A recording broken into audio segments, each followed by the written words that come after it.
The summer of 2000, Lanzarote, is my first memory of swimming. I was 5, and I hated the claustrophobic feeling of armbands, so I stood by the side of the pool as myself and my 10-year-old brother threw a large inflatable ball back and forth. It was really hot, and I was covered in suntan lotion as my mum refused to let me resemble anything but borderline anemic.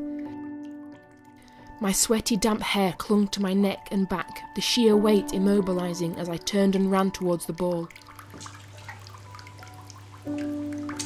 Just out of reach, touching the side of the blue-tiled pool's edge, the ball floated.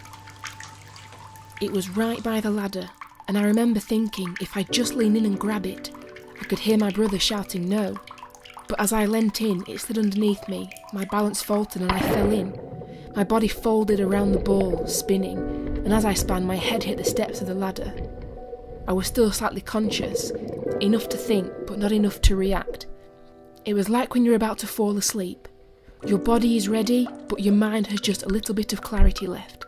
Just to remember the important things, as your brain begins to shut down, then with one wave of thought lingering, did I leave the oven on? You're suddenly startled, wide awake. I was sinking. I was so young, but I don't remember being scared. I remember just relaxing.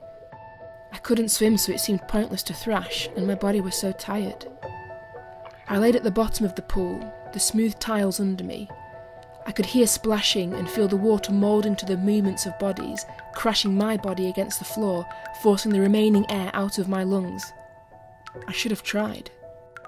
I should have desperately waved my arms, grasping for help, or propelled my legs through the water, searching for a surface to push myself off, gasping for air.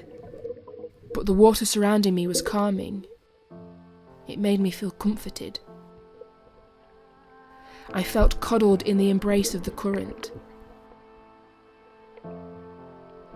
After what was merely seconds, my brother grabbed me and held me above his head out of the water for my dad to pull me out.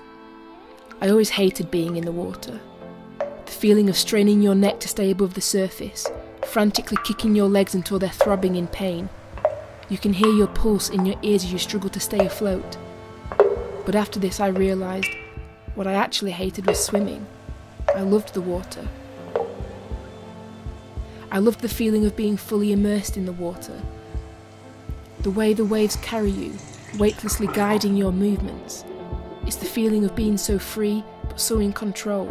Choosing, giving yourself to the feeling of the waves, being saved by the water. It takes over every sense, your hearing, your taste, so focused on the feeling of the air inside your lungs, the pressure of your heartbeat building in your ears. Nothing else matters. You have escaped reality just for a moment. All of life's problems, societal expectations and oppressions are irrelevant, because my body is being negligent of every basic instinct I'm told I'm meant to feel. But this is the only thing I can do to heal the grinding reality of responsibility and the overwhelming fragility of humanity. Because that is what we are. We are so fragile. Our minds, our bodies, I'm just grasping for control. I'm grasping at the feeling of being in control of myself. Just give me a moment to escape.